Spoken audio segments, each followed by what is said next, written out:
It's no secret that casual and competitive Yu-Gi-Oh! Are often at odds with each other. It's a topic that we talk about quite a lot on this channel, and today I saw a really interesting post online that I wanted to jump into and dissect a little bit because it's something that I really agreed with. So yeah, welcome to Team APS Plus Duelists. Let's dive into the Yu-Gi-Oh! Discourse and probably maybe a little bit of whining too. All right, so this is a tweet from House of Champs. You guys might watch him on YouTube, lots of market watch videos. Anyways, he makes some really poignant tweets every now and again, and this is one that I really agreed with. I just caught up on the conversation about there being almost no way to casually enjoy Yu-Gi-Oh!, he says. As a former competitive elitist, it was the birth of our streaming community that taught me to embrace casual Yu-Gi-Oh! But our community really is the most unwelcoming to fun games. He goes on to say, you would think that the biggest spotlight in our community's content being for fun games means the opposite, but MBT and DZ have had great conversations on why the opposite is true. I used to be in a mindset of if it isn't results, it doesn't matter. This is exactly the thing. The community is so split into factions, they verbally assault you in cycles if you have a different thought pattern. Play optimally, or that deck sucks, floodgates drool, build a board sucks. This community loves to complain more than Star Wars fans. It leads to having to be assertive to borderline aggressive back, or ignoring large chunks of community conversations in order to try to be a part of the community. Relatable. It isn't great to enter, which is why such an already challenging game is hard to get more people to play. So, yeah, there's a lot to say here, and I think that he raises a lot of really good points, and some of them I can personally relate to. But yeah, casual and competitive Yu-Gi-Oh, like I said, they've always been at odds. I think that now more than ever, though, it is very noticeable that Yu-Gi-Oh is probably the least casual friendly game, or at least it's a game where it's really difficult to sort of separate playing casually, playing for fun, from playing competitively. And I think I came up with 4 reasons why I think that's the case. So we're gonna go through them.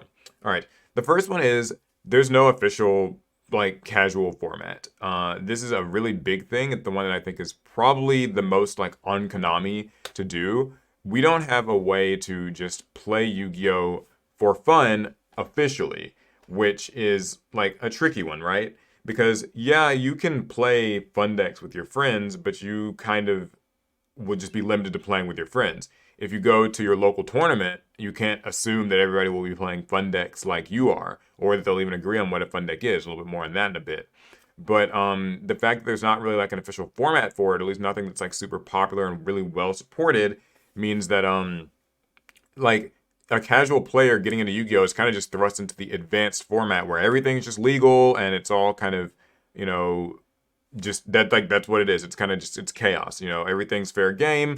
You're gonna run into a bunch of like crazy wild combo decks, obnoxious, you know, strong control floodgate decks, and you know, if you want to play in a tournament, that's just where that kind of ends. I think that Konami's tried though. There certainly are things like Time Wizard format, which is pretty cool. Although I think the big qualm with Time Wizard format is that it's typically just Edison or Goat format. So it's like 2005 or 2010. And still, the goal of those formats is oftentimes, you know, still like winning and playing competitive versions of the decks from those periods of time because they are based on like sort of tournament standard like formats and stuff and card pools and all that. So it's a tricky one. And you can technically play Time Wizard format with other formats too, but like those are the 2 popular ones, so it's going to be really tough to get a group for anything else. And other than that, I don't know that there is like a fun casual format. Like I mentioned before, Konami has tried, or like on their website, they mention that there are things like the deck master sort of format and the like all same rarity formats. But let's face it, you're not really going to see a lot of support for those. So you really have to take like a lot of initiative in getting them started within your local community. And you might just sort of fail in that regard. There's speed duels, but like Speed Duels, it's like a tough one. It's fun, but I think a lot of people want to still be able to play the full TCG just for fun, and like that's weird. So that's the first reason. And I think the second reason is that the general power level of the game is just so much higher these days that it's actually really, really tough to like play for fun even when you're not using the best decks. So something that a lot of people will say that I see sometimes is like, oh, like all these meta players playing, Tier and Sprite and like Fluanderies or whatever. The thing is, you can move a couple spots down the tier list, and like modern Yu-Gi-Oh's power level is still so high that it can just be still just the same type of overwhelming, right? Like, let's say you're talking about a Tri Brigade deck or a Dinosaur deck or an Invoked deck. Those are certainly not like, top tier meta decks today, but they still have a lot of the same DNA there, right? Monsters that can like negate or heavily disrupt things. They're extremely consistent. The boards are still really big and difficult to break. Even if that can also be said of control decks. Even if Altergeist or Guru Control are not meta anymore, or same with like even like True Draco, Eldritch, whatever. It's still like the way that they work. It's still like Floodgate intense, trap heavy, lots of preventative play.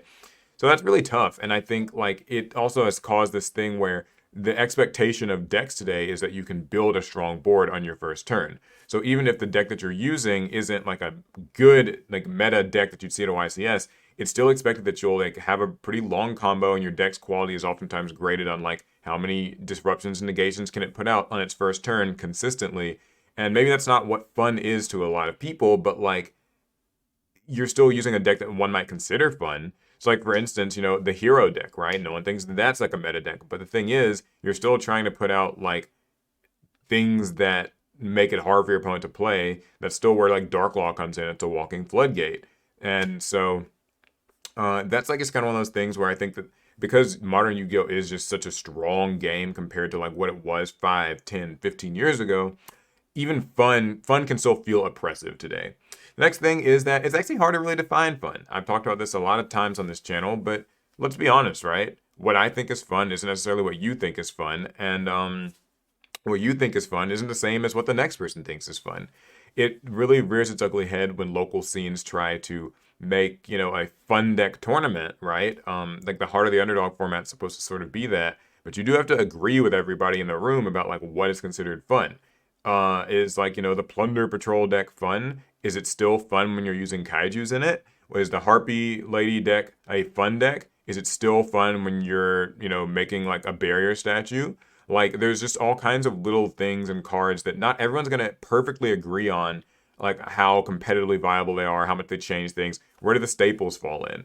Can Lightning Storm and Evenly Matched and Dark Ruler No More and Forbidden Droplets still be considered fun cards? I mean, some of them are a little bit weaker if they're used in lower tier decks, but like I might still think that one is like really good, and you might think, oh, well, it's fine. So that gets tricky. It even gets tricky with the lower powered staples like Imperm, Forbidden Chalice, Effect Veiler. Like even those can still kind of ruin the fun of a game. So defining it with your fellow duelists is tough, and it kind of brings you back to that first point, which is that Konami sort of needs a format of its own that like allows for more of this, where they're sort of dictating things, because the community is just going to have a tough time agreeing.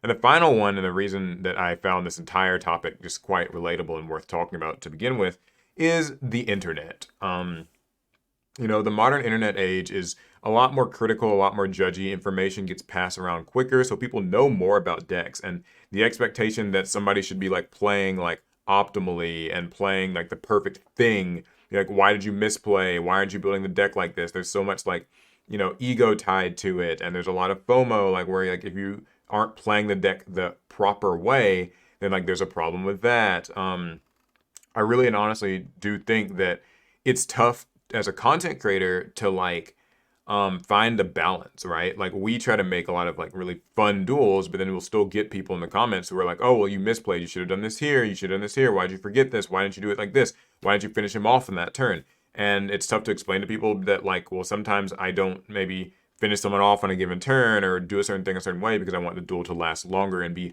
more entertaining. Or it might be more fun to like summon the boss monster not on turn 1, but like on turn 3 or 4, so the duel can like feel more, climactic. But a lot of Yu-Gi-Oh players are used to the idea that like, if you're not playing it perfectly, then like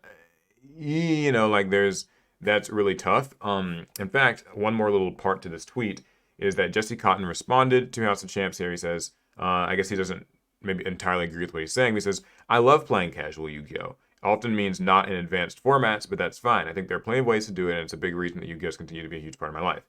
And so House of Champs responds and says, Playing casual Yu-Gi-Oh! And being able to enjoy it with others and spectators with a mutual understanding of this is just for fun, it's not serious, is something our community really isn't good with, that other TCGs are, and it's in its current state, and it could use more understanding on. Yeah, this is something that I like really agree with. I think this is totally true. It's not that like people don't like trying to play casually, but I think that it's tough to sort of like truly separate yourself from the we're just like playing seriously to win thing and just embrace the fact that like not everything is going to be optimal, not every play is going to be perfect, not every deck is going to be built the right way, and we're not going to be trying to like minimize misplays. Because when I read comments on YouTube, like I see a lot of people, not just on our videos, but on many of videos, like where they sort of assume like if it's not, you know, competitively viable, there's no value in a product, there's no value in a play, there's no value in a deck or whatever. So yeah, and as he says in this last part, it does seem like other TCGs get this better. This might be placebo or just, my anecdotal bit of evidence, but whenever I see people playing like, One Piece or Digimon or even like Cardfight Vanguard Pokemon, it does seem like people kind of have a little more fun. There's more of a mutual understanding that like it's just a game, we're just kind of here to hang out. Obviously, the golden standard of that is probably Magic the Gathering Commander format, which is literally just designed to sort of be played, with food and drinks and friends as a like multiplayer thing, and it's not like super serious. The games can go on forever, and it can just be a really good time. Yu-Gi-Oh doesn't really have something like that, and it's a bit of a shame. So yeah, final thoughts. Sucky issue. House of Champs raises a really great point here. I hope that maybe Konami can create a format for this because it just feels like it's tough for the community to do that. And hopefully, this video maybe got you thinking, like, what do you feel, how do you feel about this issue? Do you think that this is like something that's a big deal, a big problem? Have you experienced kind of the unwelcoming to casual environment? What do you think? All right, that's going to be it. I'll see you guys in the next one. I'm looking forward to reading your comments as well. Pass turn.